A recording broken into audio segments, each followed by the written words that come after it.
Baik, selamat pagi. Assalamualaikum warahmatullahi wabarakatuh. Ini mahasiswanya belum ada nih sebenarnya. Eh, Oke, hari ini kita akan merekam kuliah data science, big data, terutama masalah visualisasi. Visualisasi ini penting banget karena tanpa visualisasi orang akan kesulitan untuk mengerti akan hasil dari data analisis yang kita lakukan.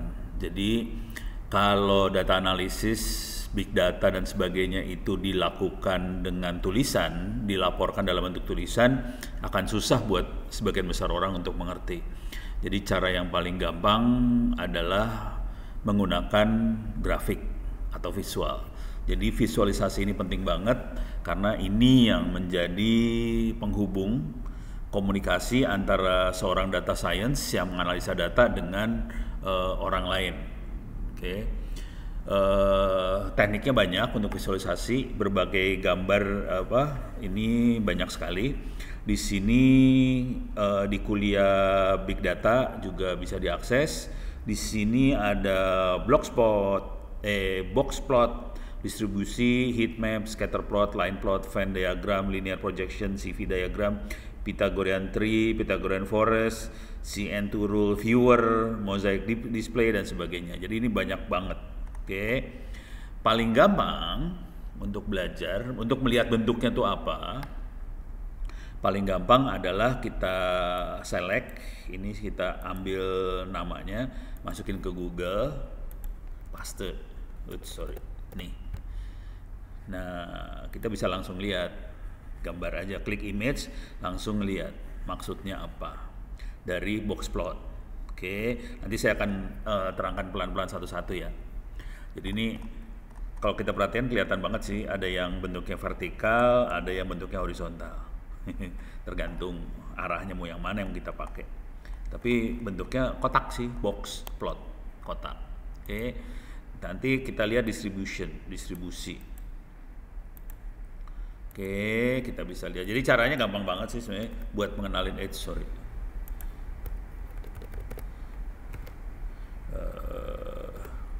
ini agak susah distribusi. Nah, ini kelihatan. Nih bentuknya seperti ini. Oke. Udah di sini kita perlu perlu ngerti ini kalau ini banyak sekali dibahas di statistik ya. Jadi di kuliah statistik kita banyak membahas hal-hal distribusi ini. Dan di sini tipe-tipe distribusi yang ada bisa kelihatan di sini juga bisa kelihatan. Oke. Ini saya ambil satu-satu ya. Coba iyalah di heat map atau saya sambil ngeklik saya coba terangkan maksudnya dia apa ya. Kita lihat box plot dulu. Ulang lagi box plot.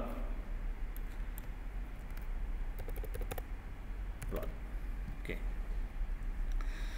Nah, ini kita bisa lihat ada dua sumbu X sama Y. Di sini ada X sama Y, di sini ada respons, faktor segala macam. Tergantung sumbunya apa yang kita pakai. Tapi inti dari ini, di sini pada dasarnya variabel X-nya relatif diskrit. Jadi variabel X-nya tidak linier, ini diskrit 1, 2, 3, 4, 5 gitu variabel X-nya ya. Sementara Y-nya linier. Kalau diperhatikan Y-nya linier. Nah, di sini ini kalau cara baca orang awam biasa aja ya. Ada orang awam biasa aja. Kalau dia baca, kelihatan di sini ada nilai maksimum, nilai minimum, nilai maksimum, nilai minimum, nilai maksimum, nilai minimum, ada maksimum minimum, dan ini yang di tengah ini rata-rata. Jadi ada nilai maksimum ini, ada rata-ratanya. Jadi sebagian besar nilai akan berkumpul di tempat rata-rata ini. Tapi ada spread, jadi ada maksimum minimumnya, tapi ada spread yang ada sebagian besar nilai ada di bagian yang ada boxnya ini. Jadi cara ngelihatnya kayak gitu. Dengan cara itu kita bisa ngomong nih nanti. Oke, ternyata eksperimen 1 paling lebar, eksperimen 3 paling kecil ininya. Cuman rata-ratanya ya beda-beda dikit lah, kira-kira kayak gitu. Jadi kira-kira kayak gitu cara ngomongnya. Oke. Kita bisa bikin dalam bentuk vertikal, dalam bentuk horizontal bisa sama aja sih pada dasarnya. Tergantung mana yang enak melihatnya. Oke, jadi kira-kira melihatnya kayak gini. Jadi kalau kita punya satu apa sih namanya? Satu satuan yang di sumbu ini, kalau ini sumbu X ya, sumbu X-nya diskrit, sumbu Y-nya ini linear, bukan diskrit. Nah, kita bisa mainan box plot untuk visualisasinya. Oke. Tapi yang pasti X-nya harus diskrit dulu. Oke. Dan nanti kita bisa bandingkan satu sama lain dari situ. Kalau ini kelihatan ini ada stok 1, stok 2, stok 3, stok 4, stok 5, stok 6. Kira-kira kayak gitu. Oke, itu box plot. Jadi itu kalau kita berhubungan dengan variabel yang sifatnya diskrit. Nah, sekarang distribusi. Nah, ini dua-duanya tidak diskrit. Nah, distribusi umumnya dua-duanya tidak diskrit, tapi yang ini diskrit nih. Yang ini diskrit. Nah, ini kalau yang ini nggak diskrit ya. Yang ini diskrit nih, yang di atas ini diskrit. Nah, di sini ini kita kalau yang sumbu X-nya diskrit tadi kita bisa pakai box plot, bisa juga pakai ini sih sebenarnya. Nah, di sini kita lihat banyak contoh-contoh lah. Nah, ada banyak macam-macam distribusi dan masing-masing distribusi memvisualisasikan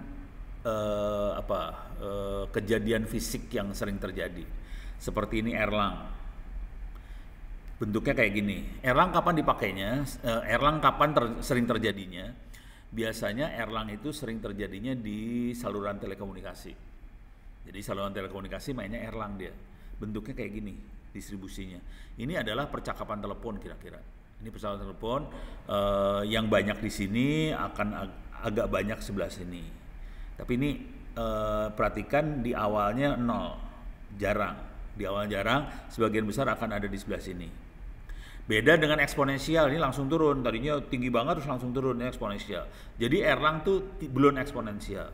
Ada bagian yang naiknya dulu, nanti turun, itu Erlang. Jadi ini mah istilah-istilah aja ya.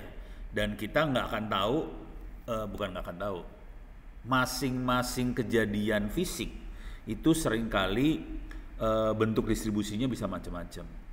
Cuman kalau kita yang udah sering ngutak-atik misalnya telekomunikasi, nah ini kita udah tahu kemungkinan besar distribusinya Erlang. Kalau misalnya rata-rata biasa, kemungkinan besar bentuknya Gaussian atau apa. Ada Gaussian, mana Gaussian? Ini nggak ada Gaussian.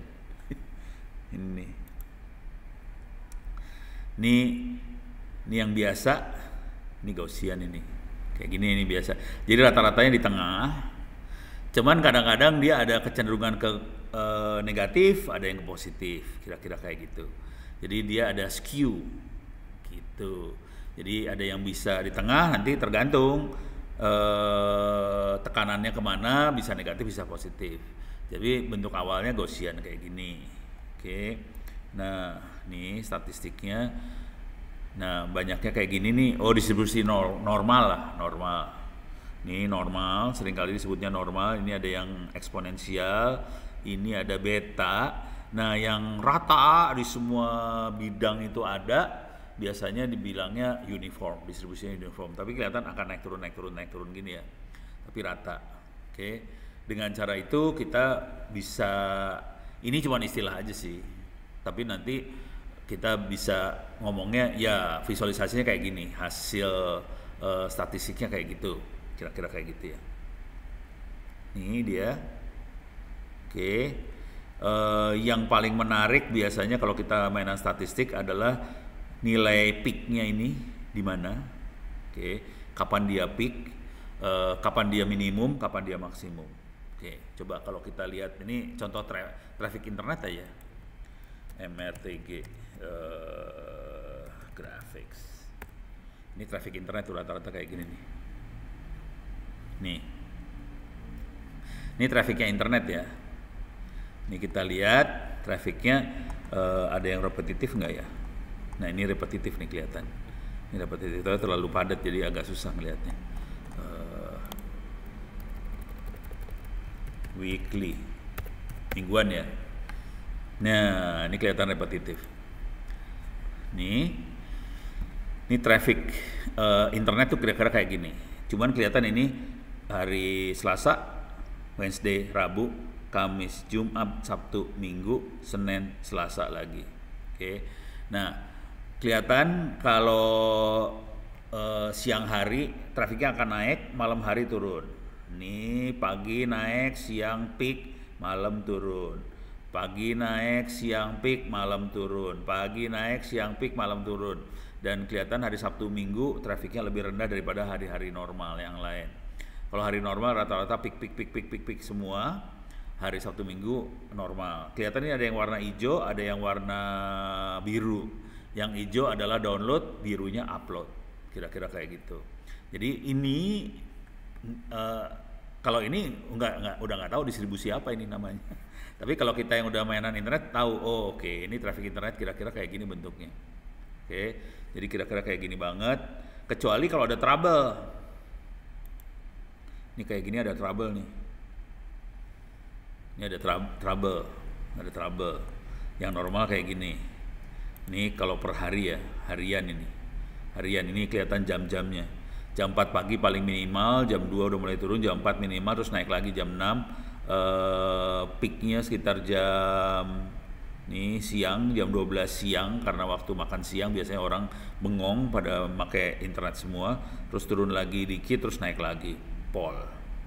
Oke, sampai hampir jam 12 malam, terus turun lagi sampai jam 4 pagi, terus naik lagi. Jadi kira-kira bentuknya kayak gini, ini akan berulang. Jadi ini kita bisa ngelihat analisa traffic kira-kira kayak gitu. Jadi bentuknya distribusi juga sama. Jadi distribusi seperti ini. Jadi namanya bisa macam-macam, tapi yang sering terjadi kira-kira seperti ini. Yang sering terjadi. Ini kelihatan satuannya discrete. Ini ada yang bentuknya poisson. Poisson itu ikan. Kalau bahasa ini ya, bahasa apa sih? Prancisnya. Oke, ini distribusi. Coba kita lihat lagi heat map. Jadi semua visualisasi aja. Heat map itu kalau dalam terjemahan ininya heat map itu kira-kira peta panas. Salah. Ini dia heat map. Jadi tergantung pada apa sih namanya. Nah ini kemungkinan terjadinya makin mungkin dia terjadi, dia makin merah, makin tidak mungkin terjadi makin hijau. Jadi kayak gitu. Jadi semakin panas, jadi probabilitas untuk kemungkinan terjadinya makin tinggi, gitu. Ini tergantung dari variabelnya juga ya. Ini jadi kelihatan ini yang mungkin terjadi dari sini. Oke, ini yang terjadi mungkin dari sini. Yang lainnya probabilitas untuk terjadinya lebih kecil. Heat map juga ditaruh di dalam peta juga bisa. Ini peta Amerika yang sering kemungkinan besar terjadi di daerah Amerika apa ini? Timur barat ya. Ini barat, pantai timur ini, timur Amerika. Ini pantai barat, ini pantai timur tapi di arah utara perbatasan dengan Kanada, kira-kira kayak gitu. Jadi bisa heat map bisa dalam bentuk peta beneran. Ini peta beneran yang ini. Nah, ini peta beneran heat map. Bisa juga ini bentuknya peta. Nih, Indonesia ada. Indonesian Population Density Map. Kelihatan yang paling banyak orangnya di mana, kelihatan Jawa tenggelam banyak orangnya. Di Sumatera Utara banyak, di Sulawesi Selatan banyak, di sini Banjarmasin sama Samarinda ini banyak. Oke. Tapi daerah Jawa, Bali, Lombok, Nusa Tenggara itu lumayan banyak. Oke. Jadi heat map kira-kira kayak gini. Oke, ini heat map. Jadi lebih gampang kita buat apa sih namanya? Buat memvisualisasinya gampang. Kita langsung bisa tahu kejadiannya apa, parameternya apa. Oke, kalau tadi kebetulan populasi ya. Nah, ini populasi dunia nih kayaknya. Populasi dunia. Jadi Amerika banyaknya daerah sini orangnya. Afrika di sini. Ternyata yang paling besar adalah India dan Jawa. Ini Beijing, Cina Beijing. Di sini adalah Nepal, Bhutan, India Utara berarti yang banyak populasinya. Indonesia di Jawa nih, ini Filipina juga. Jadi sebenarnya konsentrasi manusia di dunia banyaknya di Asia sebetulnya. Kalau di Amerika, di Afrika ini nggak banyak sih sebenarnya. Oke. Jadi itu kira-kira heat map. Oke, scatter plot. Scatter plot kira-kira kita bisa plot tapi kayak titik sembarangan scatter. Nah, scatter plot. Ini berapa kali saya pakai buat ngasih lihat ini ya. Ngasih lihat yang iris, bunga iris itu makanya scatter plot ya. Nah, waktu kemarin kapan ya waktu itu ya? Saya bikin scatter plot, terus nanya sama satu orang ya, mahasiswa lah. Coba tarik garis dari scatter plot itu. Jadi scatter plotnya kayak gini ya, di mana-mana. Waktu dia narik garis, dia nariknya ke garisnya gini. Titik ini disambungin ke sini, titik ini sambungin sini, titik. Jadi tiap titik dia sambungin gitu. Jadi garisnya kayak orang main apa sih ya? Main teka-teki gitu ya. Dia sambungin semua titik. Jadi garisnya akan menghubungkan semua titik. Nah, ternyata konsep antara scatter plot biasa yang ini kalau scatter plot ya. Cuman pas saya minta coba tarik garis di sebuah scatter plot, yang ada di kepala orang itu adalah dia narik garis yang bisa menghubungkan semua titik. Jadi tidak pernah dalam kepala itu bahwa garis itu bisa berbentuk rata-rata aja, cari rata-rata sambungan yang errornya paling minimal ke semua titik. Gitu. Kalau kita bikin garisnya dari angka 4 ke angka 8 ini kan jadi ngaco banget kan. Scatter plotnya kayak gini, kenapa garisnya kayak gini kan salah. Tapi kalau orang yang biasa pasti ngelihat titiknya kayak gini, berarti garisnya kemungkinan besar garis lurus seperti ini. Gitu. Contoh yang di sini ya, yang warna hijau ini ya. Kita bisa tahu garisnya berbentuk miring ke bawah kanan ya. Jadi dari atas ke bawah kanan miring. Jadi nggak mungkin dari kiri naik ke atas gitu, nggak mungkin. Ngelihat dari scatter plot yang ada, miringnya kayak gitu. Yang ini kelihatan dia miring ke bawah kanan. Ini juga bisa kita lihat. Ini naik positif correlation, negatif correlation. Yang ini scatter plotnya bingung, nggak ada korelasi apa-apa. Nah, kenapa kita cenderung ke arah garis? Karena garis adalah model yang paling sederhana dari sebuah fenomena. Bisa aja berbentuk parabola, cuman jadi lebih rumit nanti, persamaannya semua jadi rumit. Biasanya di data science, di big data dan sebagainya, kita berusaha melakukan pendekatannya garis. Karena dia sederhana banget modelnya, cuman AX plus B sama dengan Y, jadi sederhana banget. Jadi nanti kalau kita belajar segala macam, sebagian besar kita akan berusaha menjadikan garis. Oke. Ini kalau kita lihat di sini ada garis, di sini bingung, yang ini parabola terbalik. Oke. Ini berkumpul di satu tempat, ini garis juga sih sebenarnya. Ini sebetulnya nggak garis lurus. Ini agak miring, agak parabola gitu sih. Cuman kalau udah parabola susah kita buat ini ya visualisasinya. Jadi kita biasanya narik garis lurus. Nah, yang di sini dia minta coba gambarkan batas antara dua warna hijau sama warna hijau, warna merah sama warna biru. Jadi kita bisa gambar. Nah, yang jadi masalah kalau garisnya tidak linier, tidak AX plus B sama dengan Y, nanti analisanya lebih rumit biasanya. Jadi kita berusaha supaya supaya garisnya jadi linier. Kalau nggak linier pening. Tuh. Nah, ini kira-kira kayak gini. Ini berbagai macam scatter plot. Ini cara membuat scatter plot.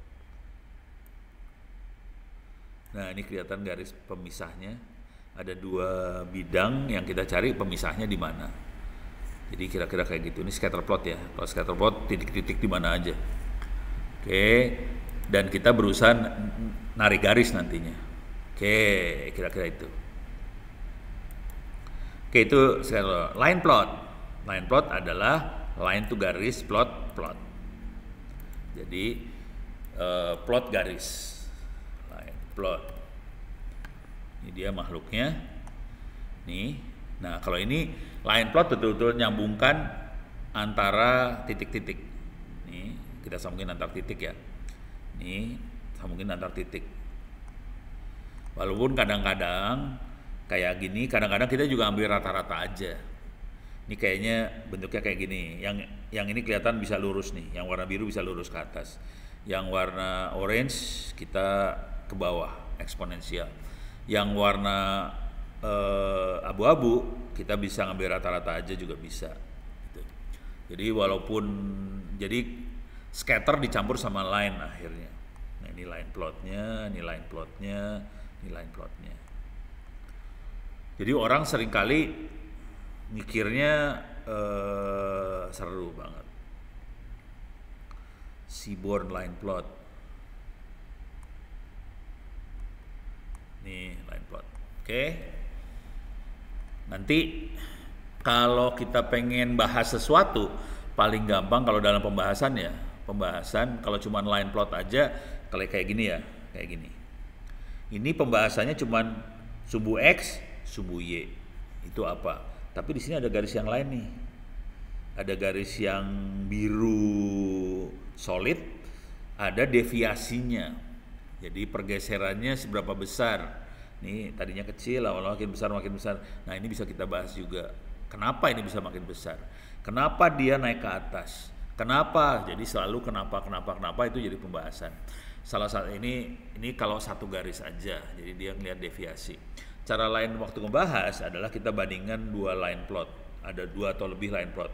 Ini kebetulan tahun 2017 sama 2018. Untuk tiap bulannya beda. Oke. Jadi kita bisa bahas dari sini. Jadi cara teknik ngebahas sesuatu adalah bisa dari deviasinya, jadi karakternya seperti apa, ini naik ke atas, bisa membandingkan antara dua garis. Ini bandingkan antara dua garis yang ini biru sama orange, bandingin. Oke, kalau kayak gini naik ke atas, ini naik ke atas, ini turun ke bawah, kecenderungannya seperti apa. Jadi itu yang jadi pembahasan. Dan kalau kita dibantu dengan grafik ini, jadi gampang kita bahasnya. Kayak ini ada dua naik ke atas. Oke. Ini naik ke atas, ini naik ke atas turun ke bawah. Ini yang satu turun, satu naik. Oke, itu kira-kira line plot. Venn diagram. Venn diagram. Makhluk apakah itu Venn diagram? Maaf.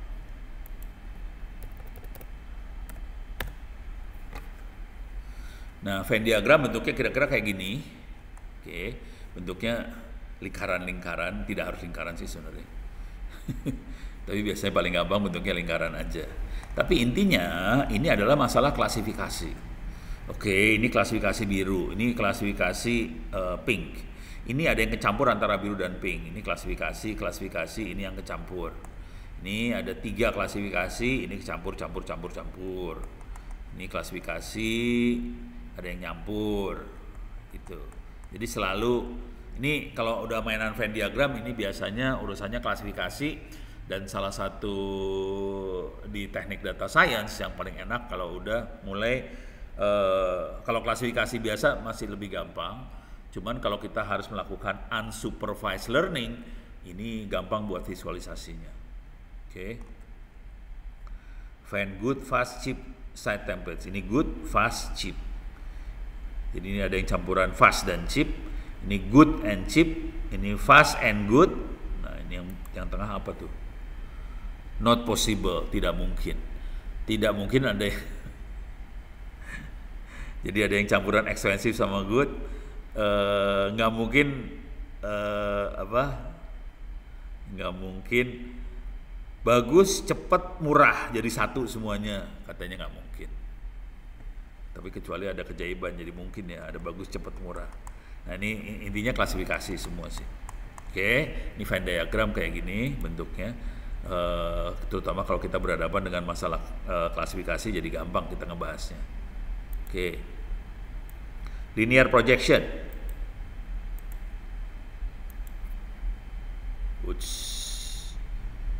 Oke. Oh, salah.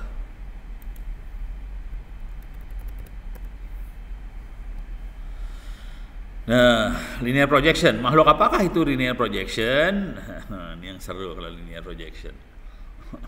Ini orange banget nih, orange. Nah, bayangkan nih, terutama yang jadi masalah ya, kalau kita punya fiturnya banyak, parameternya banyak banget, jadi kita punya sumbu X, Y, Z, A, B, C segala macam. Jadi kita punya vektornya banyak banget. Jadi ada X1, X2, nah ini banyak banget kan. Nah sementara kertas itu 2 dimensi. Jadi kita punya sumbu yang banyak yang harus digambar di kertas yang 2 dimensi. Nah, ini pusing kepala. Jadi caranya ini kita bikin linear projection ini. Ini linear projection. Jadi yang tadinya ke arah sana ditempel ke kertas ini. Ini tempel ke kertas ini. Jadi vektornya ke sini aslinya, tapi ditempel jadi linear projectionnya ke sini.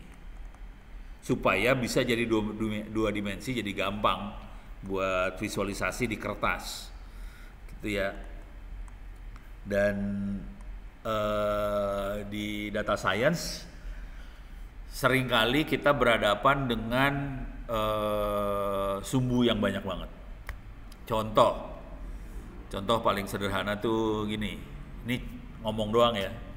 Contoh, kalau kita pengen analisa sebuah tulisan, paling gampang untuk analisa sebuah tulisan adalah menghitung jumlah kata ini ada berapa, kata ini ada berapa, kata ini ada berapa. Misal, ini tulisan tentang Tangerang Selatan, berarti ada Tangerang. Ada berapa kata Tangerang? Kata selatannya ada berapa? Terus ada berapa kata apalagi? Macet. Dihitung. Oke. Nah, dari jumlah-jumlah ini, nah masing-masing kata itu bisa jadi sumbu. Jadi kalau ini kan, kalau yang ini bentar, mana tadi? Yang kelihatan agak banyak nih, sumbunya kelihatan.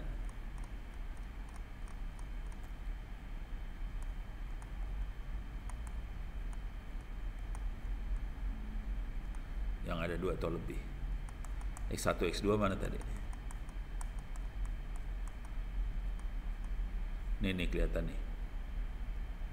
Ini ada, jadi sumbunya ini misalnya kata Tangerang. Di sini ada kata apa? Nanti ada kata apa? Jumlah dari masing-masing kata itu jadi vektor. Vektornya dengan sumbu yang banyak tadi ya. Jadi ada kata apa sih namanya? Tangerang, kata Selatan, ada kata Jakarta, ada kata apa. Nanti dijumlah vektornya kita dapat vektor ini. Vektor Y-nya ini. Jadi Y adalah sekian kata Tangerang tambah sekian kata Selatan tambah sekian kata Tangsel tambah sekian kata Jakarta, akhirnya kita dapat sumbu Y ini. Nah, kalau kita mau ngelihat ini kita lagi ngomong analisa tulisan ya. Kalau kita ngelihat, kalau ada tulisan yang sama persis, jadi kata-katanya sama persis di 2 tulisan tadi, makanya sumbu Y-nya akan sama persis. Jadi suatu tulisan bisa divisualisasi dalam bentuk vektor. Kira-kira itu kalimatnya ya. Jadi sebuah tulisan kita bisa visualisasi dalam bentuk vektor. Vektor ini merupakan gabungan dari koordinat kata-kata tadi. Kata Tangerangnya ada berapa, kata Selatannya ada berapa, segala macam. Kita dapat vektor ini. Konsekuensi dari konsep seperti ini adalah dari linear projection ini, kalau tulisan ini mempunyai kata-kata yang sama persis, vektornya sama persis. Kalau agak beda sedikit kata-katanya, vektornya hampir sama aja, cuman agak geser dikit gitu ya.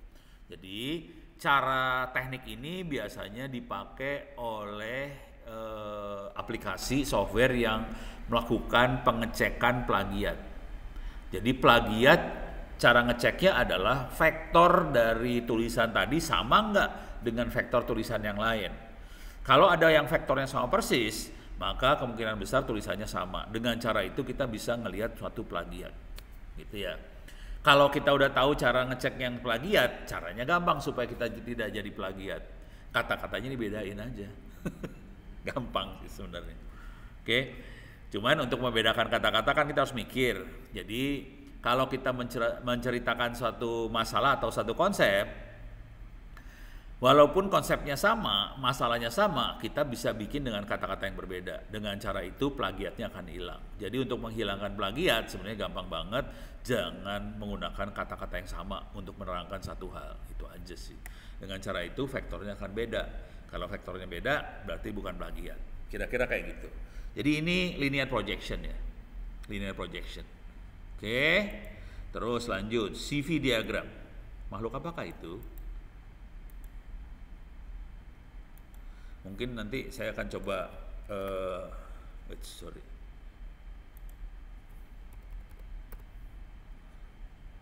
ini CV diagram. Jadi kita bisa kasih gambar seperti ini. Oke. Ini biasanya yang dipakai yang ini sih. Ini pakai yang ini. Jadi di gambarnya dengan kotak-kotak kayak gini sih sebenarnya. Ini kotak kayak gini nih. Nah, kotak kayak gini. Ini pada orange semua pada. Pakainya orange.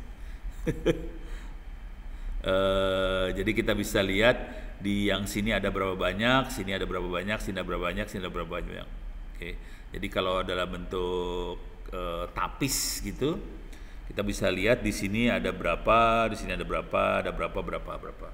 Dengan cara itu kita bisa ngelihat dalam bentuk sumbu X sama Y, dan kita bisa ngelihat jumlahnya kira-kira kayak gini. Cuman entah kenapa saya tuh nggak terlalu favorit dengan CV diagram sih sebenarnya, jujur. Mungkin ini orang-orang yang agak-agak kimia gitu barangkali tertarik dengan CV diagram, karena dia pada dasarnya filter sih. Filter di sini keluar berapa, sini keluar berapa.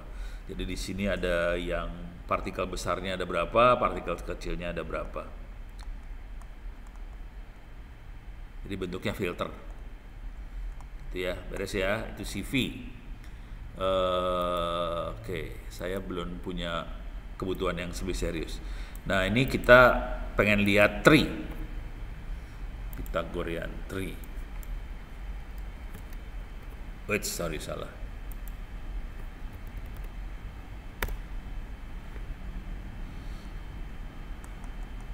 Ini kita bisa lihat tree.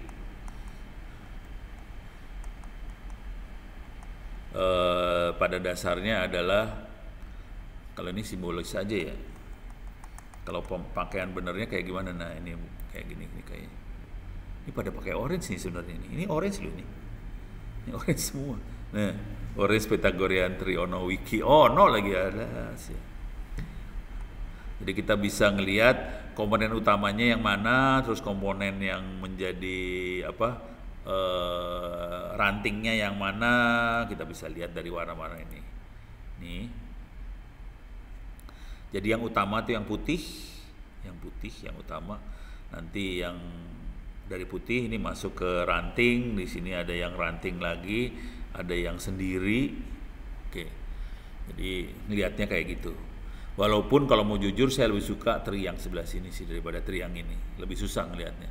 Kalau tree yang ini soalnya ada angkanya. Ada angka dan sebagainya, lebih gampang buat visualisasinya.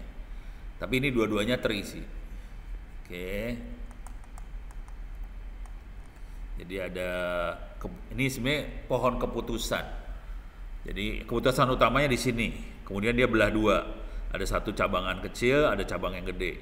Nanti cabangnya ini keputusannya akan belah-belah lagi. Jadi kita bisa lihat proses pengambilan putusannya seperti apa. Ini pengambilan putusannya seperti apa. Oke. Oh, ini yang tadi.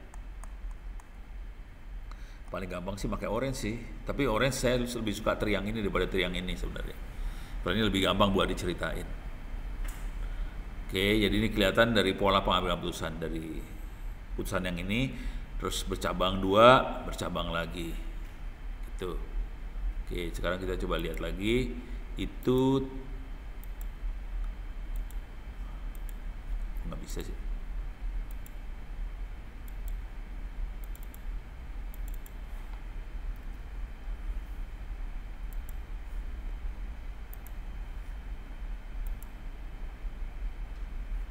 Oke, ini Pythagorean forest. Coba kita lihat bedanya apa. Hilang lagi. Oke.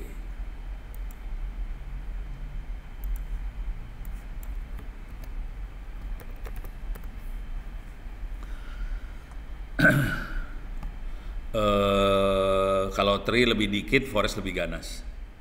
Ininya banyak banget ya cabang-cabangnya, parah banget forest. Cuman kalau kita sering okay. My job is to make college easier because students have a lot on their Kenapa nggak bisa dimatiin ini? plates. Like Harper, an econ major who piles on. Oke. Jadi kalau kita lihat dari sisi cabangnya, ini bisa sampai ada 6 tree. Kalau tree cuma satu, kalau forest berarti banyak. Cuman kalau kita lihat dari sisi algoritmanya sendiri, forest itu yang lebih reliable daripada yang tree ya. Kalau kita lihat dari sisi algoritmanya. Jadi forest seringkali lebih presisi hasilnya dibandingkan dengan tree. Oke, tapi cara berpikirnya kira-kira sama, cuman dia lebih bisa banyak banget ininya. Nah, CN2 rule viewer ini buat viewer buat CN2. Ini saya tutup aja. Iyalah harus diginiin ya rupanya.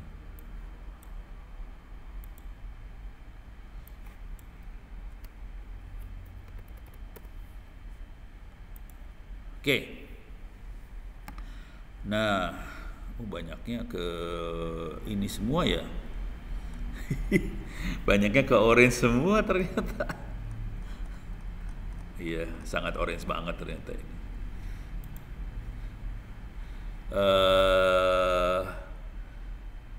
Cuman ini rules, ini buat view rules ini rules yang dipakai buat klasifikasi CN2.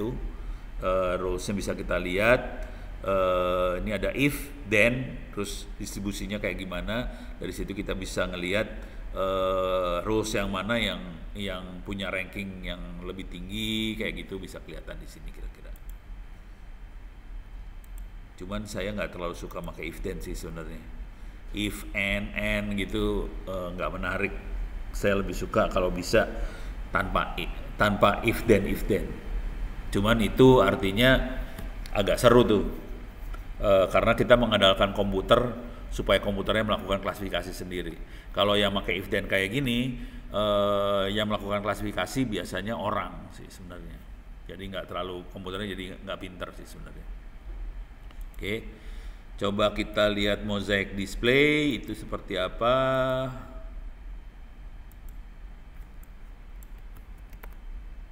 Oops, sorry. Nah, ini kelihatan. Ini kira-kira kayak apa ya? Kayak box plot, kira-kira kayak gitu. Cuman ininya kalau kita perhatiin kotak, ininya kotak dan ininya sama. Jadi besarnya dari 0 sampai 1, 0 ini, dan kemudian kita bisa ngelihat besarnya. Di sini kita bisa ngelihat besar, ini mungkin biru untuk apa, hijau untuk apa. Oh, ini ada food, oil, electronics. Oke, yang hijau electronics. Yang merah otomobil.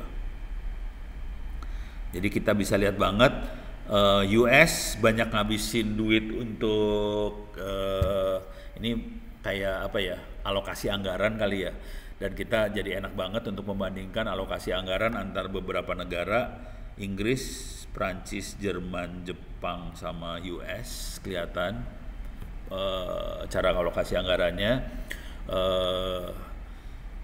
Orang Inggris banyak alokasinya untuk food, kalau US lebih banyak untuk bensin, kalau Jepang sama Jerman itu hampir rata antara, Jerman beda banget nih, mobilnya lebih banyak dia.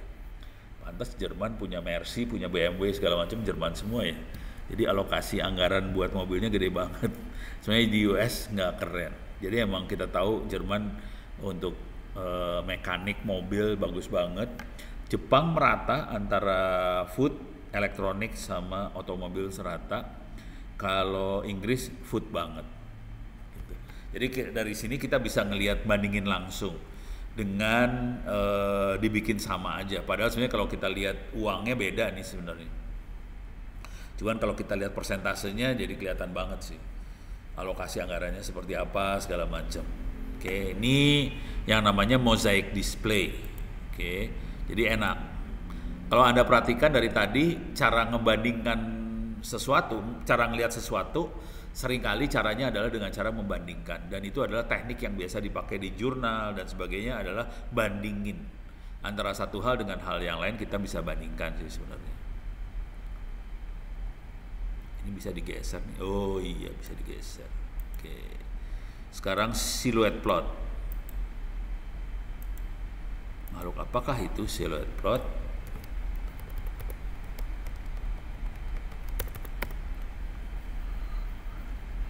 Nah, ini masalah clustering sih. Jadi kita bisa lihat antara clusternya dengan plot siluetnya di sebelah sini. Oke.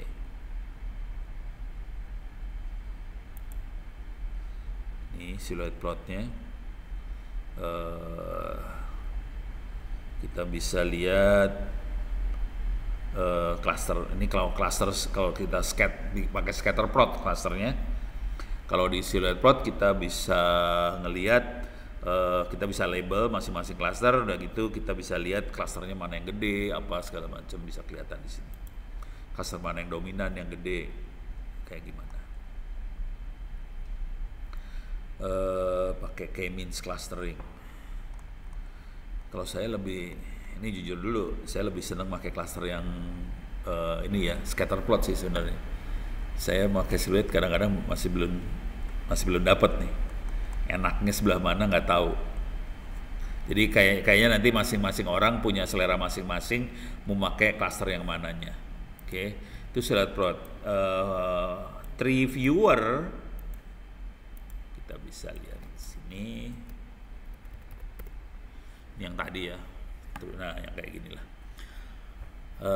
Saya lebih suka tree viewer kayak gini daripada tree yang tree yang itu, yang satu lagi tuh apa tuh. Nah, saya tree viewer kayak gini. Ini lebih gampang buat visualisasinya. Oke. Kalau yang ini klasifikasi, ini kayaknya iris nih. Ini kelihatan pakai tree viewer. Nah, ini tree viewer yang lain lebih horor ini. Kalau ini sangat orange banget. Ini bukan orange ini. Lebih susah melihatnya. Orange lebih gampang lihatnya. Nah, tree yang ini nggak gitu enak melihatnya. Saya lebih suka tree yang ini. Oke. Jadi tree viewer seperti itu. Monograph. Coba kita lihat monograph. Oops, salah. Ada kata-kata URL. Nah, ini kita bisa lihat hubungan antara apa ya? Parameter atau fitur. Di sini ada 3. Kalau dia nilainya di sini, maka di sini harusnya sekian, di sebelah sini harusnya sekian. Oke, nih parameter ini. Ini untuk menghubungkan antara satu nilai dengan nilai yang lain, kira-kira kayak gitu ya. Monograf tuh kira-kira kayak gitu. Dia bisa menghubungkan satu nilai dengan nilai yang lain dengan cara monograf ini. Nah ini kita bisa lihat cara ngehubungin satu sama lainnya kelihatan di sini.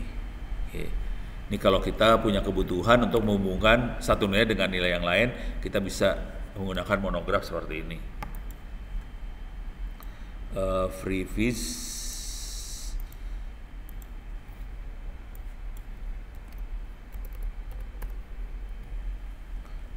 Wah, ini lebih ribet lagi. Tapi ini masalah clustering sih, rata-rata kayak gini, clustering.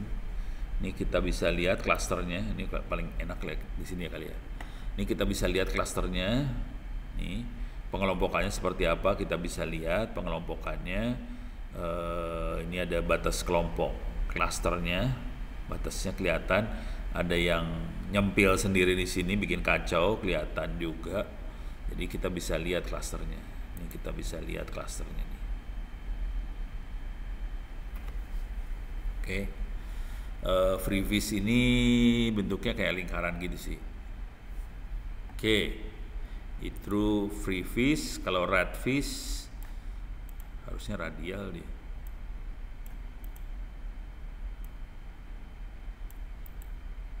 Copy.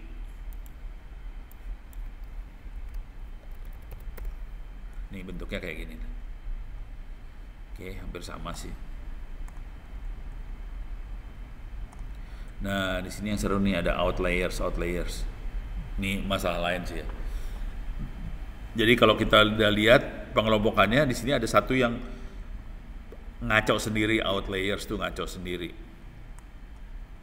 Oke. Jadi outliers ngaco. Cuman kalau saya pribadi, kalau ada outliers saya suka. Saya pengen tahu, misalnya gini, cara ngelihat outliers.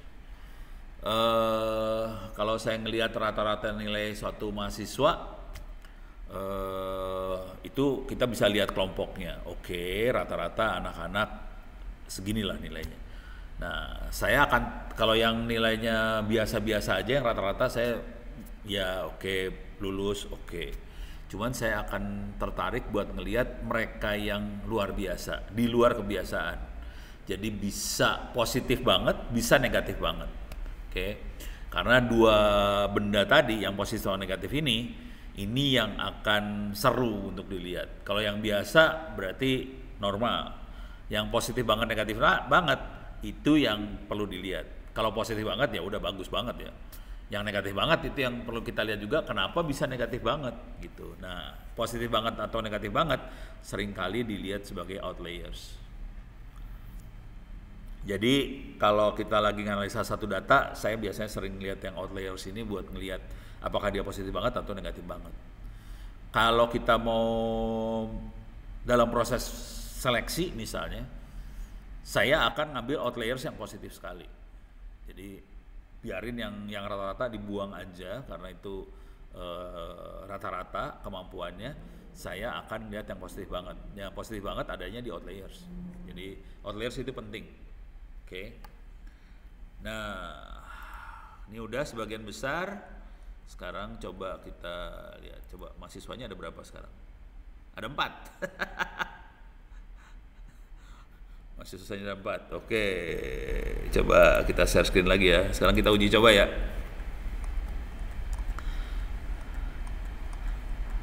Oke, kalau ada pertanyaan silakan posting.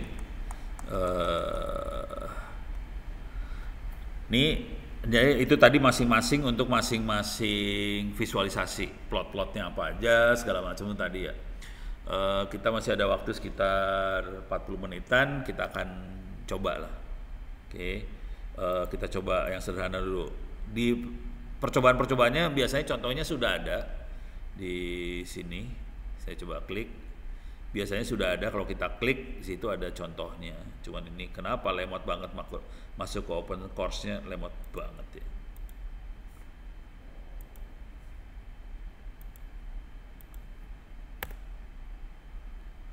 Lola, oke. Loadingnya lama banget ya. Oke. Kenapa loadingnya ini kenapa nggak masuk nih? Oke. Nih Blogspot. Nah, sekarang kita akan coba ya. Aduh.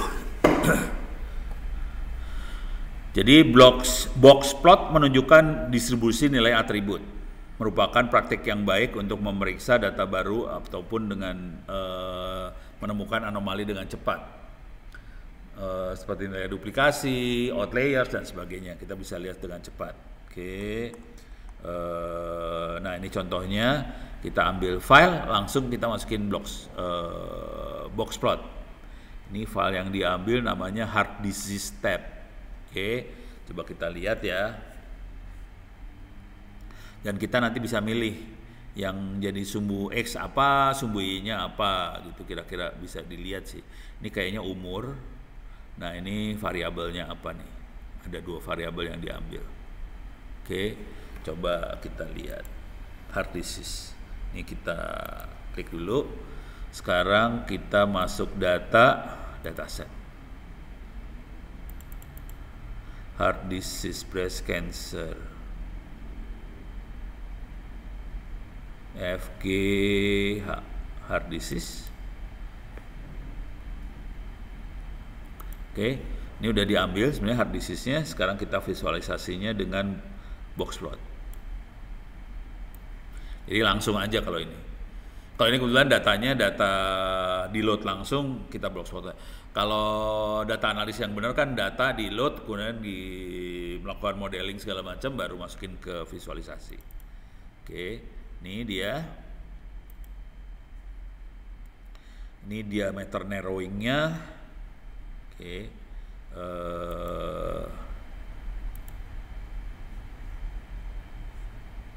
Gender, male, female. Jadi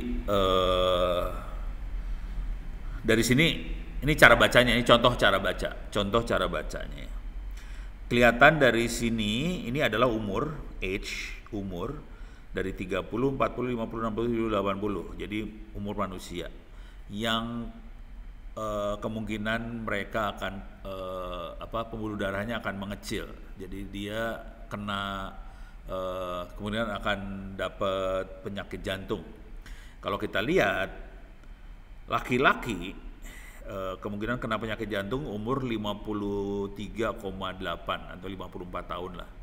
Tapi spreadnya dari 47 tahun sampai 60 tahun.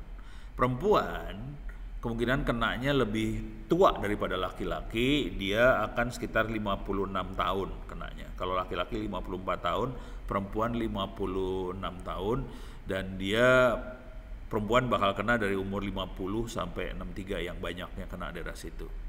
Oke, jangan khawatir, umur saya ada di sini. Udah di ujung nih, masih selamat. Nggak kena, tapi saya kena jantung sih sebenarnya harusnya. Jangan deh. Cuman kebetulan pakai dokter laser, akhirnya jantung saya jadi darah saya jadi lebih encer karena kolesterol segala macam dipecah dari darah. Nah kebetulan orang-orang ini mungkin tidak kenal yang namanya dokter laser, jadi bisa kena nih. Ini beres ya. Ini urusannya gender. Coba kita lihat chest pain. Nah chest pain ini ada atypical, ini ada ini udah istilah-istilahnya mereka. Untuk yang atipikal ini 52 tahun, ini 53 tahun, 55 tahun, 55 tahun. Jadi ini umur-umur kenanya. Oke. Fasting blood sugar. Jadi gula darah. Gila ya. Ini parah banget nih. Gula darah. Coba kalau gender gimana? Oke. Oh 01. Coba kalau age. 01-nya kok nggak keluar ya? Harusnya 01 nih, 01. Bakal kena sama nggak kena. Berarti 01. Oke. Ya udah. Ini istilah kedokteran jadi saya nggak ngerti nih. Bacanya apa nggak ngerti. Harus orang dokter yang baca ini juga biar ngerti. Tapi pada dasarnya dia umur, kemudian nih urusannya chest pain, blood sugar, ECG, terus apa segala macam. Coba kita ganti data ya. Kita ganti data.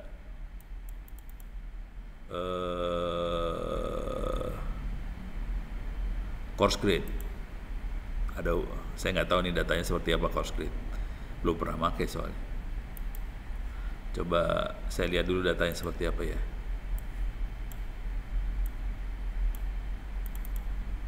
Ini course grade, meter narrowing. Kok course grade kayak gini sih? Nah ini mah bukan data course grade, ini mah yang tadi. Course grade. Oke, coba lihat. Ini sekarang course grade ya. Ini nilai nama anak, ini bahasa Inggris, bahasa Prancis, sejarah, aljabar, biologi. Ini nilai ya, nilai dari masing-masing anak untuk masing-masing mata pelajaran. Oke, kalau lihat sepintas aja kelihatan ada yang punya nilai 199. Oke, untuk fisika yang bagus si Ana sama Lea, fisika sama Henry. Oke, jadi masing-masing anak punya ininya masing-masing. Coba ini kelihatan data tabelnya ya. Sekarang kita lihat.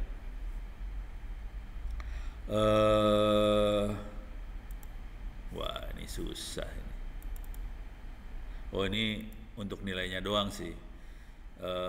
Nilai rata-rata untuk bahasa Inggris 54, Prancis sekian, histori sekian, algebra sekian, biologi, fisik ini sekian. Jadi ini rata-rata doang. Saya lagi pengen bentuknya bentuk ini sih sebenarnya. Visualize. Coba kalau scatter plot bentuknya kayak gimana? Remove. Wish.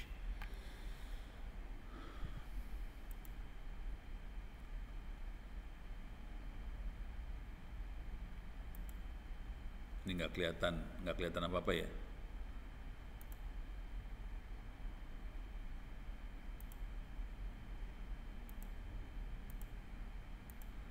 Soalnya yang jadi ini nama anak soalnya. Oh ini English dengan English. Friends. History. Nah ini sebenarnya ada ini untuk anak yang sama ya. Ini hubungan antara mata pelajaran bahasa Inggris sama mata pelajaran sejarah. Oke. Kalau yang Inggrisnya bagus,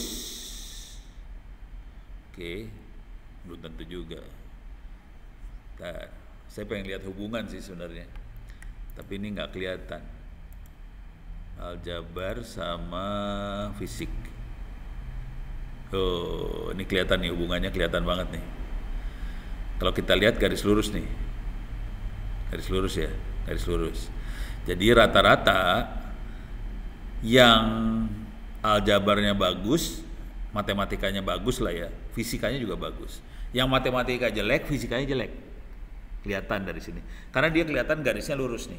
Ini kelihatan garisnya lurus, kita bisa ngelihat hubungan nilai antara anak-anak yang matematikanya bagus, fisikanya bagus. Kelihatan dari nilainya ini. Cuman ini ada yang outliers. Dia punya aljabarnya bagus tapi fisikanya jelek. Ada outliers, ini outliers ya. Cuman sebagian besar Dia ngikutin rumus bahwa kalau dia matematika bagus, kemungkinan fisikanya bagus. Oke, sekarang kita coba lihat. Physical tuh stamina segala macam ya. Nah ini nggak ngikut dia. Coba Inggris sama French. Nah rata-rata yang Inggrisnya bagus, French-nya bagus. Inggrisnya bagus, French-nya juga bagus. Yang Inggrisnya jelek, French-nya juga jelek. Nah ini kelihatan dari sini. Jadi kita bisa ngelihat sebenarnya. Sebenarnya saya pengen ngelompokin anak yang suka fisika, bahasa Inggrisnya bagus nggak?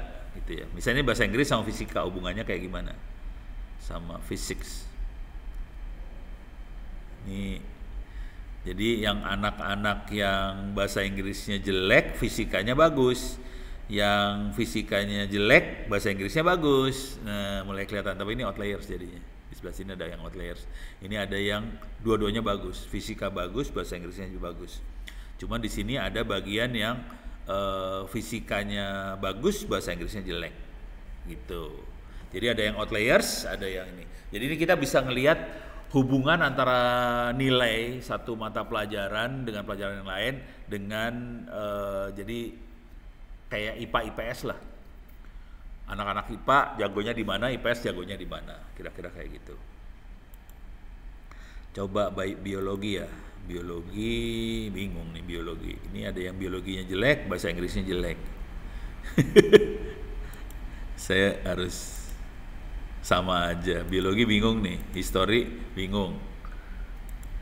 Aljabar nyebar, biologi nyebar nih, nggak ada hubungannya sama sekali. Fisika ya agak-agak lurus sih. Fisik sama fisikal nggak ada hubungan. Ini hampir nyebar ke semua titik sih. Jadi kira-kira kayak gitulah. Tapi yang kelihatan banget tadi, yang kelihatan sekali sih cuman aljabar sama fisika. Jadi kalau aljabarnya bagus, matematika bagus, fisikanya juga bagus. Kira-kira itu. Kalau yang lain nggak terlalu lihat hubungannya. Gitu ya. Coba kalau kita pakai box plot ini, kita bisa lihat apa? Oh ini yang tadi ya, nilai rata-rata sih, nilai rata-rata. Jadi kita lihat bahasa Inggris rata-rata 54, Prancis rata-rata 60, history jeblok, parah ya, nilai history pada jeblok. Saya juga kalau history dengan cara ngajarnya Indonesia sih bakal jeblok juga nilainya sih. Oke, ini urusannya box plot. Jadi kira-kira kayak gitu caranya box plotnya. Ini bunga iris nih.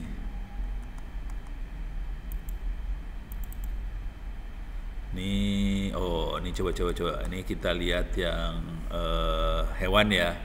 Coba lihat lagi. Ini yang lucu nih, banyak nih soalnya. Lucu banget.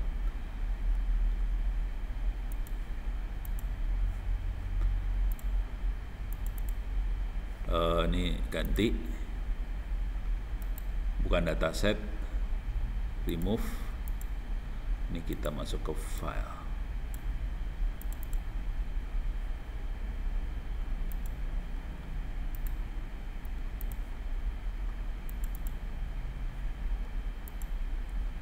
Zoo.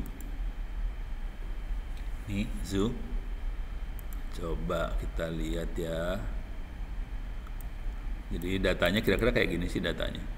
Tipe mamalia, fish, mammal, bird, fish, invertebrata, segala macam. Ini nama makhluknya ada, apakah ada bulu, apakah ada rambut, bulu, telur, milk, airborne artinya terbang, aquatic air, predator, punya gigi, punya backbone, dan sebagainya. Coba kita lihat dari sisi box plotnya.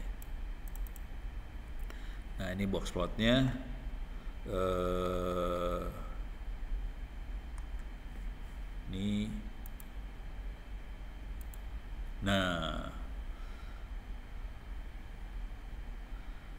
Ini kelihatan yang amfibi ada 4, yang bird ada 20, fish 13 dan sebagainya. Oke. Sebagian besar mamalia. Coba kalau ada bulunya, yang ada bulunya adalah insek sama mammal, yang lain tidak ada bulunya nih, sebagian besar tidak ada bulunya nih.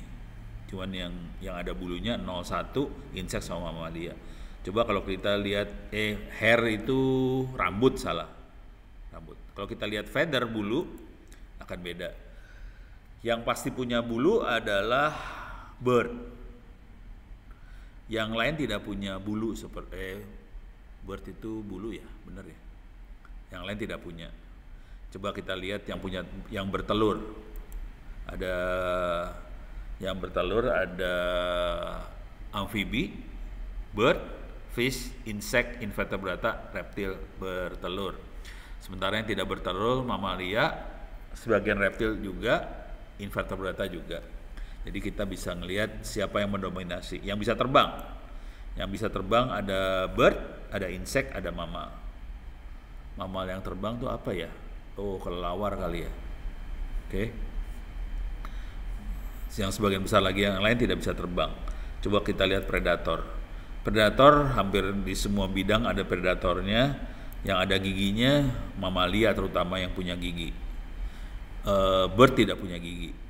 Oke, yang punya tulang belakang backbone kita bisa lihat yang punya tulang belakang mamalia, terutama sama bird sama fish. Sementara yang tidak punya tulang belakang adalah insek sama invertebrata, tidak punya tulang belakang. Yang bisa bernapas ada ini, yang tidak bernapas dengan paru-paru, fish, invertebrata, reptil. Reptil ada yang tidak bernapas dengan paru-paru ya. Yang punya bisa, amfibi ada yang punya bisa, fish ada yang punya bisa. Jadi kita bisa lihat dari sini sih. Ini dari tipenya bisa seperti ini kira-kira. Oke. Jadi kita bisa lihat ini, kita lihat dari sini. Oke. Kita back lagi. Back lagi. Ini ya. Ini udah beres. Ini bisa kita. Ini kita bisa lihat ininya nih. File, distance, hierarchical clustering, box plot. Oke, kita coba mainan kayak gini ya. File, distance, hierarchical clustering, box plot. Oke. Ini file. Ini box plotnya dibuang dulu, remove.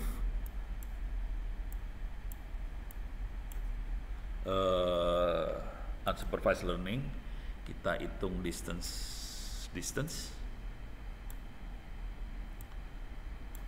Sekarang kita hitung hierarchical clustering. Kita lihat box plotnya. Oke.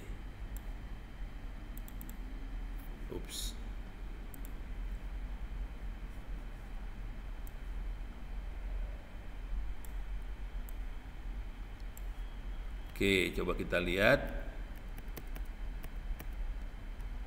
Ya, coba kita lihat contohnya ya. Nah, waktu dicontoh di sini, ini contohnya dia akan linkage-nya word, kemudian annotation-nya type. Oke, height ratio-nya 57%. Ini harus dilihat-lihat semua sih. Coba kita lihat. Jadi cara belajarnya cuman annotation-nya word. Oke. Ini type, ini 57%. Oke. Ini bisa dikecilin nggak ya? Ini kelihatan. Nah, sekarang kita coba lihat di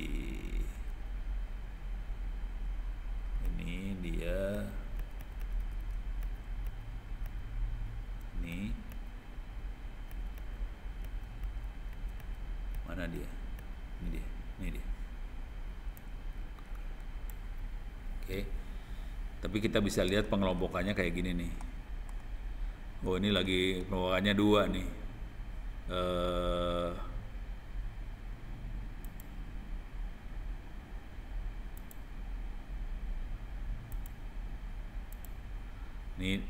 Ini mamalia semua. Kenapa dia mamalia semua?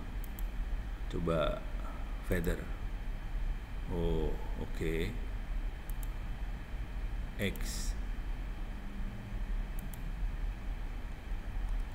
Minang type emang harus type. Ininya word. Nah, ini lebih enak lihatnya.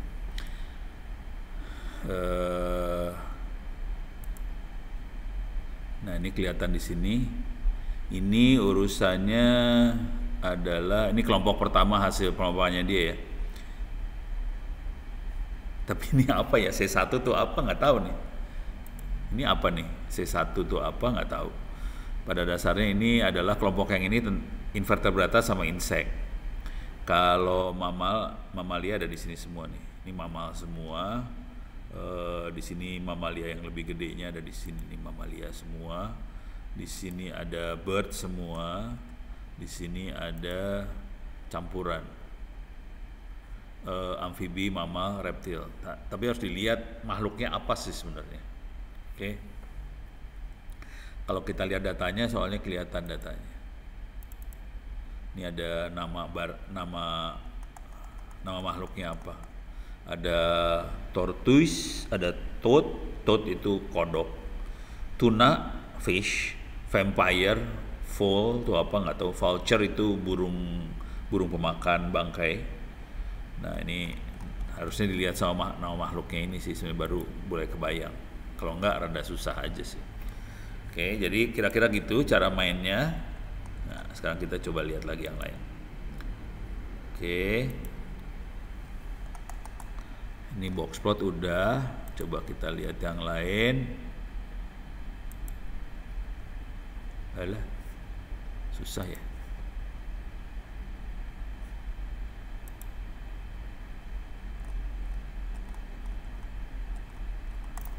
Bawah ya.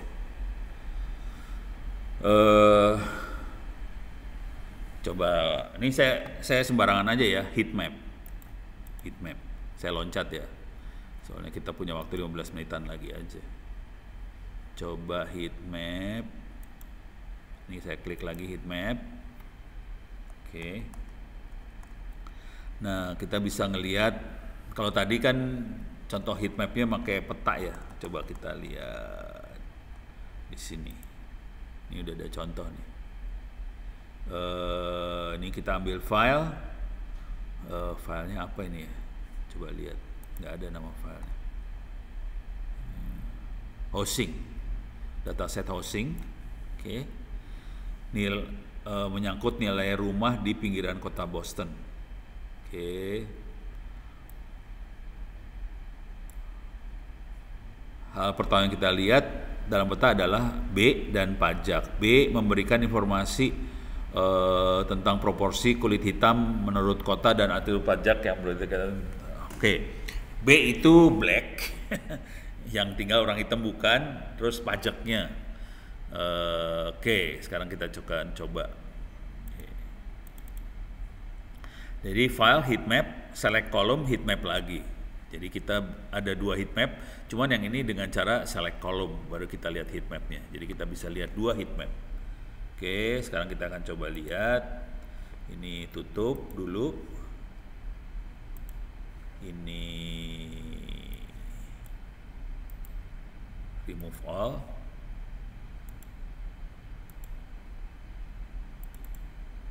Housing mana dia? A B C D E F, ini dia housing. Oke, coba kita lihat datanya dulu.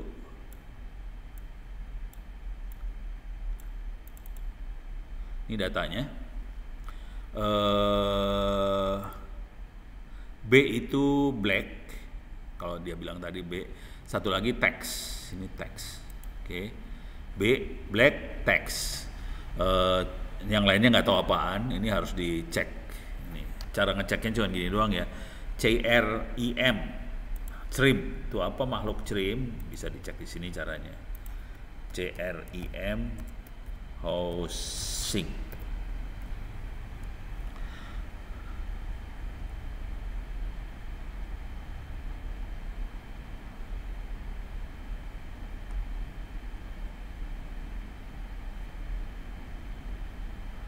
Trim itu apa? Tetep aja kagak ngerti.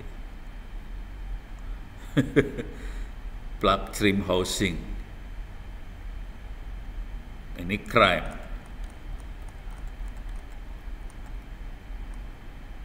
Oh, trim apartemen kayaknya apartemen yang murah. Trim itu murah kayaknya. Ini kan trim apartemen affordable housing community in Youngstown, Ohio. Jadi trim itu murah. Near Trim Corner in Youngstown, Ohio. Oke. Kayaknya murah. Oke, ya udah. Sekarang kita pengen lihat heat map-nya. Kita udah tahu ini. Coba kita lihat heat map. Visualisasi heat map. Mosaic heat map. Oke. Kita lihat ini yang ada yang hitnya, ini kebetulan hitnya blue, green, yellow. Kalau mau diganti bisa kita pakai yang rainbow ini ya. Wush, warna-warni banget. Oke.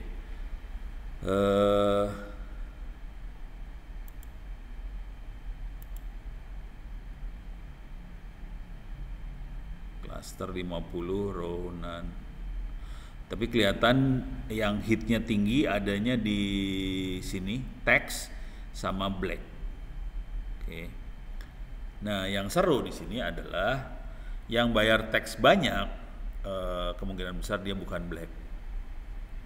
Jadi yang blacknya itu teksnya paling murah. Ini black nih, yang warna biru ya. Jadi semakin murah teksnya, orang hitam Amerika akan make. Jadi kita bisa lihat di sini nih. Jadi sebenarnya parameter ini perumahan di Amerika ya. Parameter gedenya adalah pajak sama orang hitam atau orang bule. Jadi itu aja sih parameternya, ternyata rumah di Amerika gitu doang. Yang trim mana trim? Trim nggak kelihatan, sama aja, nggak efek. Jadi yang kelihatan banget terutama di teks sama black aja. Jadi sesuai sama penjelasan yang ada di sini tadi. Teks sama black. Oke. Oke. Kalau kita select kolom, heat map lagi. Coba sekarang kita mainan select kolom ya.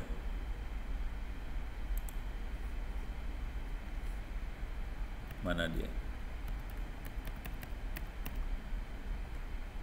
Oke. Ini heat map langsung.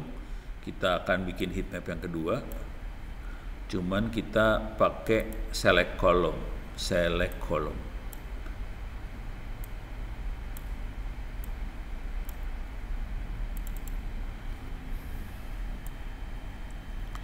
Nih heat mapnya.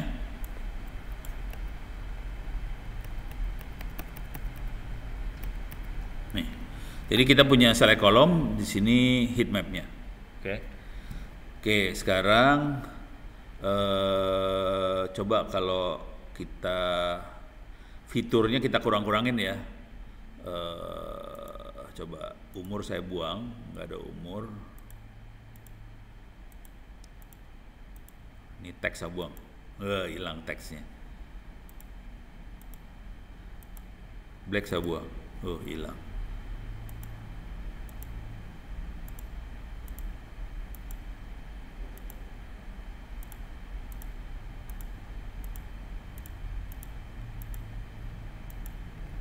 Oke, ini nggak ada semua. Coba kita masukin teks.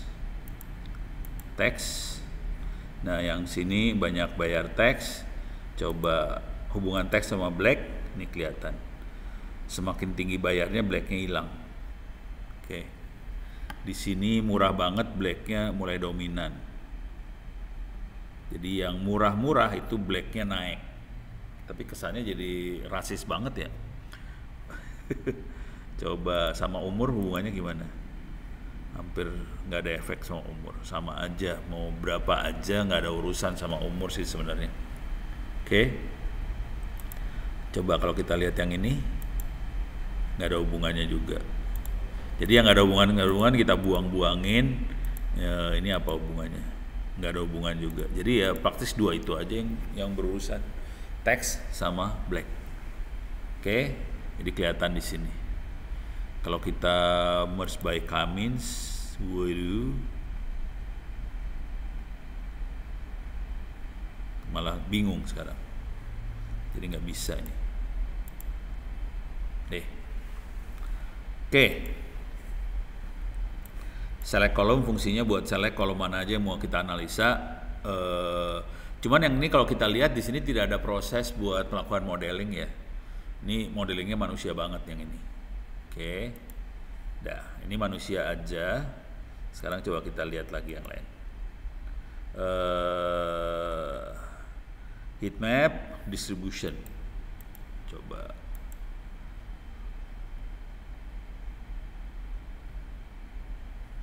Oke, kita lihat dia pakai data apa buat distribusi. Oh, dia pakai zoo lagi ini mah. Ini zoo nih. Zoo yang tadi ya. Cuman kita pengen lihat distribusinya aja.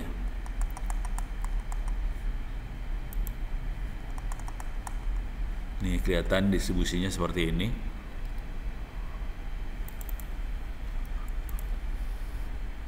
Oh, ini mah ini ya. Ini iris nih, sepal length, sepal width, petal length, petal width. Oke. Iris setosa, versicolor, virginica. Coba yang ini aja lah, iris biar agak beda.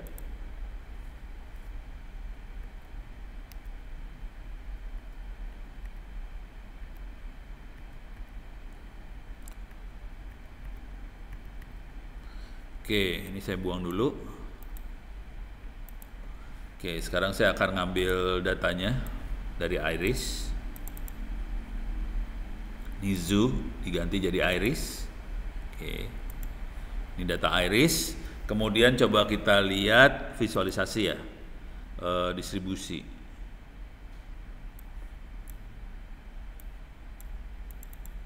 Nih, ini sepal length. Sepal length-nya, sepal width. Kalau mau yang kayak gitu, yang kayak gini caranya gimana? Oh, ini ada precision-nya mau smooth atau precise. Coba di sini mau smoothing-nya.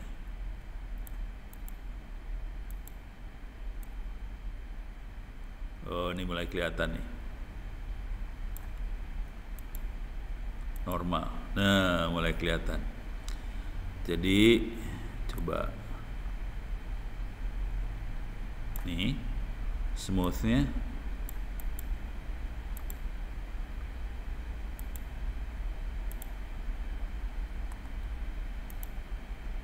Oh, ini probabilitas.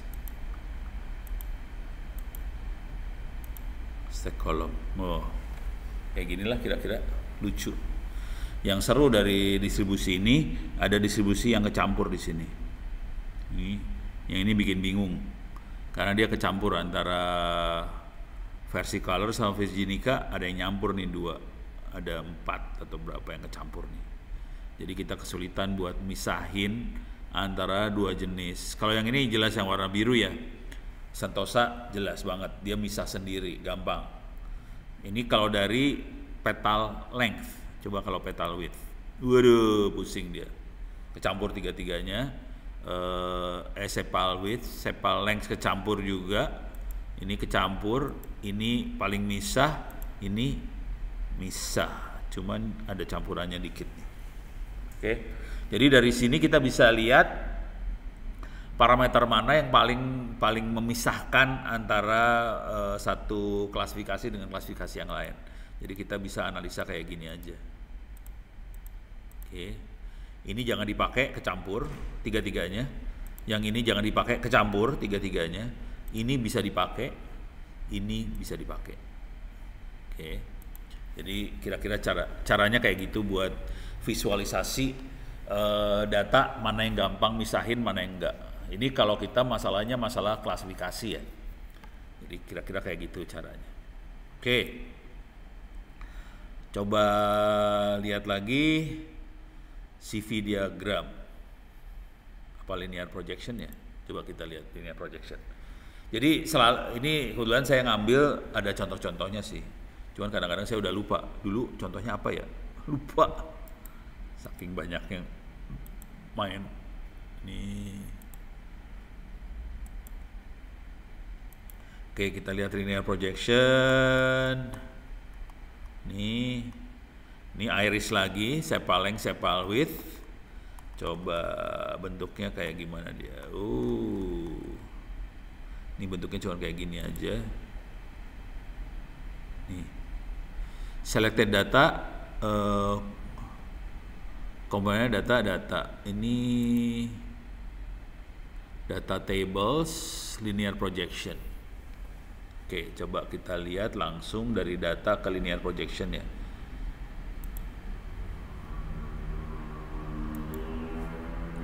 Coba kita lihat. Ini remove dulu. Ini datanya masih iris. Coba kita lihat, ini masih iris ya, benar. Coba kita lihat linear projection, line plot, linear projection. Ini datanya. Ini ada sepal width, sepal length, petal length.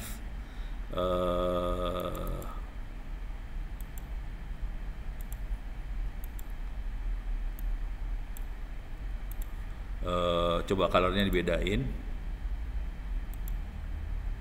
Nah, kalau ini kan same color, kita bingung ya.